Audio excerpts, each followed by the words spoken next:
Et coucou, c'est Sandeline, j'espère que vous allez bien aujourd'hui. On se retrouve pour une nouvelle vidéo, il s'agit d'une review pour le Broken Bee Tarot, donc Broken Bee Tarot Training Deck. Donc c'est un tarot d'entraînement, vous allez comprendre pourquoi. J'aime beaucoup ce tarot. J'ai mis du temps à l'acheter, je sais pas pourquoi, parce qu'il est en vente sur Etsy, il est vraiment abordable, hein, il est à 15 ou 16 euros, avec les frais de livraison qui sont à 15 ou 16 euros aussi, on se retrouve avec un deck original d'une trentaine d'euros, donc moi je trouve ça juste parfait. Et vous allez voir, il est pas commun, il y a des mots-clés dessus, et au niveau de la taille, je le trouve assez chouette. Donc on le reçoit dans une enveloppe bulle, tout simplement, avec ce joli cartable ici. Et je vais vous montrer le principe. Donc, il s'ouvre. Oh, purée. Il est bien emballé, hein. Hop, ouais. Il s'ouvre, c'est une boîte de carton, un peu comme d'habitude. Voici le dos de deck. Je trouve ça assez sympa. C'est comme des prises de notes. Et il est réversible aussi, hein. Et donc la taille me plaît pas mal, puisque du coup elle est bien adaptée, c'est un petit peu plus gros que le petit Lenormand, je pense, ou la taille du petit Lenormand, tout dépend du jeu. La qualité est classique, c'est une très bonne qualité, c'est brillant, pas trop brillant non plus, mais juste parfait pour moi. Vous avez des exemples de tirage, voilà, avec des exemples de tirage à 3 cartes. Vous avez une cheat sheet, une feuille de triche, donc en fait c'est un support pour avoir les mots-clés, et une anti-sèche, on peut dire, et ensuite les cartes, et voilà comment elles se présentent ces cartes, et moi je les trouve assez super. Et ce qui est sympa, c'est que vous avez les mots-clés. Alors évidemment, il faut lire l'anglais, mais bon, je trouve que les mots sont pas forcément compliqués non plus. Après, si c'est que ça, vous pouvez aussi en faire une traduction. Et ouais, c'est pas compliqué. Il y a pas mal de mots qui sont franglais, on va dire. Procrastination, procrastination. Voilà, allez, je passe à la présentation des cartes. Je vous ai pas dit, mais les tranches, vous l'avez vu, sont neutres. Un petit zoom pour vous montrer les cartes.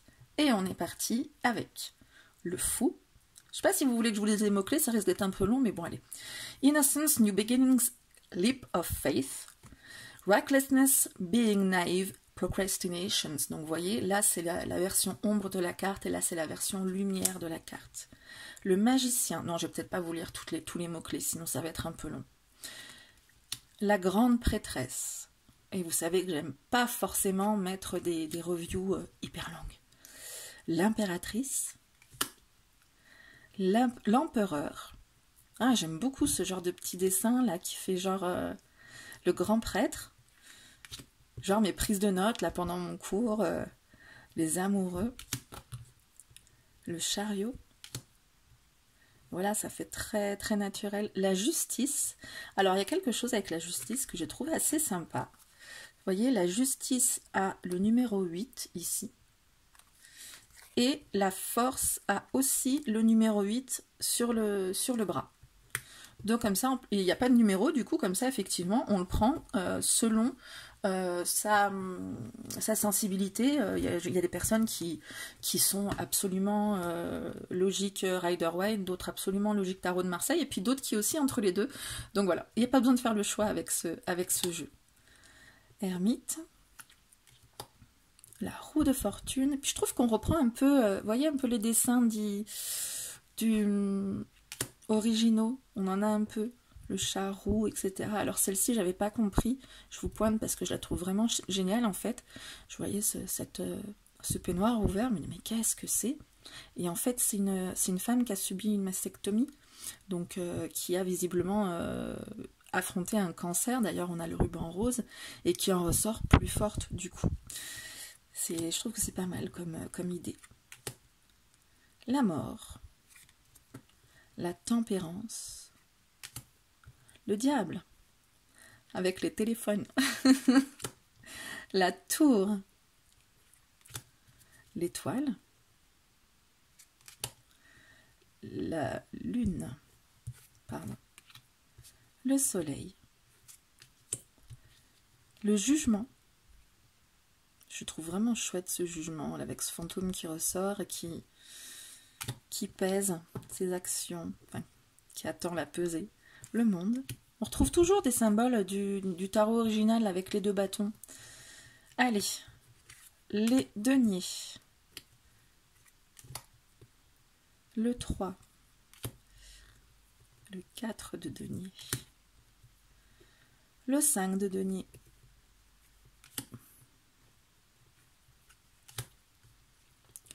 Voici le 7. Le 8. J'aime beaucoup en fait parce que si vous regardez bien les cartes ici, on est entre le 3 de denier et le 2 de denier avec l'as de coupe. Donc mon cœur balance entre me débrouiller tout seul et gérer tout seul tant bien que mal ou me faire aider. Et on a la souffrance qui va avec le 3 d'épée. Et donc voilà, vu que le 8 de denier, c'est le dur travail. Voilà, est-ce qu'on continue à se débrouiller seul ou est-ce qu'on demande de l'aide, c'est qui n'est pas facile à faire. Allez, le page de denier, le cavalier de denier, la reine. On passe ensuite aux coupes. J'aime bien aussi cette image parce qu'on n'est pas que sur l'amour amoureux. Et pour moi, le 2 de coupe, c'est pas que l'amour amoureux. On peut imaginer ces 2 femmes comme étant en couple, ou peut-être un homme, puisque cette personne a l'aspect androgyne, ou alors ça peut être des amis, voilà. Ici, on est vraiment sur des amis. J'aime beaucoup qu'on ait 3 personnes aux cultures très différentes, visiblement. Le 4 de coupe. Le 5. 6 de coupe. Très sympa aussi le 6 de coupe. Pardon, le 9 de coupe. Voici le 10. Là, j'aime beaucoup aussi parce qu'on n'a pas une grosse famille avec le grand arc-en-ciel, une grande famille. On reste quand même dans la simplicité d'une petite famille heureuse. Et j'ai l'impression que ce sont 2 hommes. Donc pareil, on est sur des choses assez sympas. Le roi de coupe aussi avec le punk ici. La reine de coupe. Ah, c'était le cavalier de coupe. C'est un punk qui aide une vieille dame, on dirait. Donc voilà, on joue sur les stéréotypes du punk qui pourrait être quelqu'un qui est trop rock, trop brut de décoffrage. Et en fait, voilà, on voit que l'habit ne fait pas le moine. On passe aux épées avec l'as d'épée. Donc, le 2 d'épée, le 3. Voici le 4, le 5,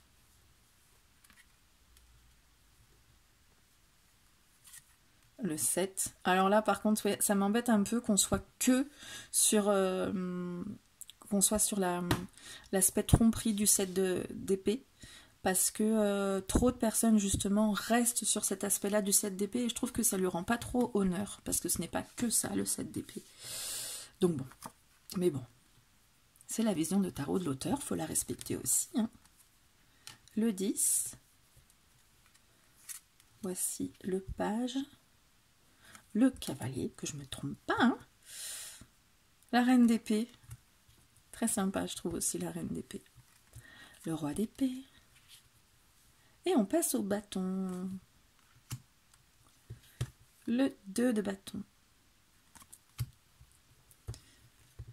3. Le 4. Le 5. Bon, vous voyez bien hein, que je vous le dis quand même. 6, 7, 8. Hop. Le 7. Le 8. Qu'est-ce que c'est écrit ici?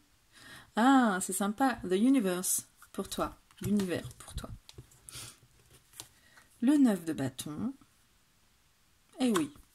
C'est pas non plus très négatif, là, c'est bien, parce que c'est genre, faut se reposer un petit moment avant de pouvoir repartir, là, ça va bien aller. le 10 de bâton et elle est décidée d'arriver au bout. Donc voilà, c'est le côté plutôt... c'est le côté ombre et lumière du bâton. C'est pas que je suis épuisée, harassée, j'en peux plus. Si on arrive au bout de cycle et voilà, on va obtenir la récompense après. Le cavalier de bâton. La reine de bâton. Qui est passionnée, énergétique. Et le roi de bâton. Voilà, donc c'est un deck que j'aime beaucoup, beaucoup, beaucoup, beaucoup. Vous voyez, au niveau du mélange, il est vraiment très sympa. Je vous ferai bien un petit tirage pour vous entraîner, mais Voilà, on a la reine de coupe qui vient déjà nous parler, peut-être. Compassion, empathie, intuition. Vous voyez, donc quand je vous parlais au niveau des mots-clés, compassion, empathy, intuition, ça va, c'est pas trop compliqué. Quel petit tirage je pourrais vous faire? Vous voyez, au niveau mélange, je sais pas si ça permet de mélanger à l'américaine. Moi, je ne mélange pas trop à l'américaine. J'ai un peu peur d'abîmer. Si, ça va, c'est pas mal. C'est pas mal. Vous avez vu comme je me débrouille bien? Allez, on va faire un tirage qui est proposé ici.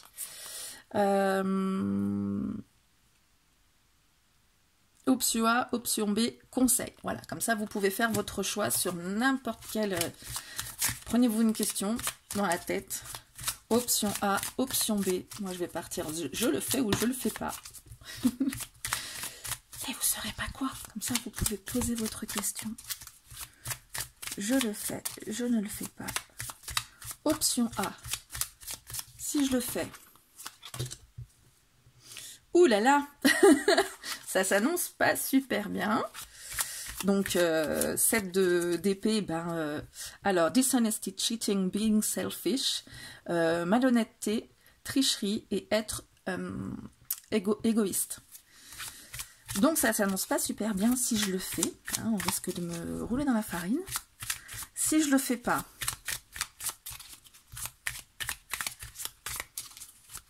allez. Si je le fais pas, 6 d'épée, c'est rigolo que j'ai sorti côte à côte alors que j'ai quand même mélangé entre. Si je le fais, j'ai l'impression que je m'éloigne aussi des problèmes qu'il peut y avoir. Si je le fais pas, je m'éloigne des problèmes qu'il pourrait y avoir en le faisant. Donc, donc voilà. Et le conseil. Et vous, du coup, le choix, c'est quoi? Et le conseil...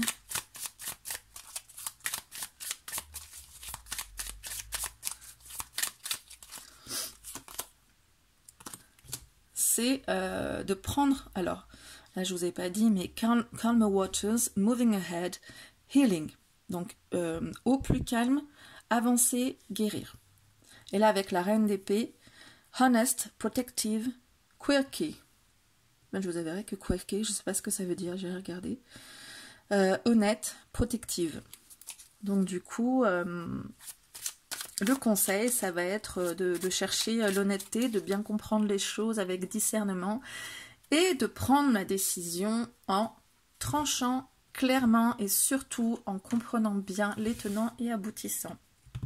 Voilà, écoutez, moi j'espère que cette présentation vous aura plu. J'espère que ce petit tirage aura pu répondre à une de vos questions, tant qu'à faire. Je vous fais plein de bisous. Vous me direz ce que vous en pensez aussi de ce deck en commentaire, hein, bien sûr. Et si vous l'avez peut-être, ou si ça vous tente un peu à l'acheter. Je ne fais pas de... Quand je vous présente un jeu ou quoi que ce soit, moi j'ai pas d'action. Hein. Je fais les choses dans mon coin, comme ça, si je vous parle d'un jeu, c'est vraiment qui me plaît. Donc, je vous fais plein de bisous, vous disais-je. Je vous dis à très bientôt. Ciao.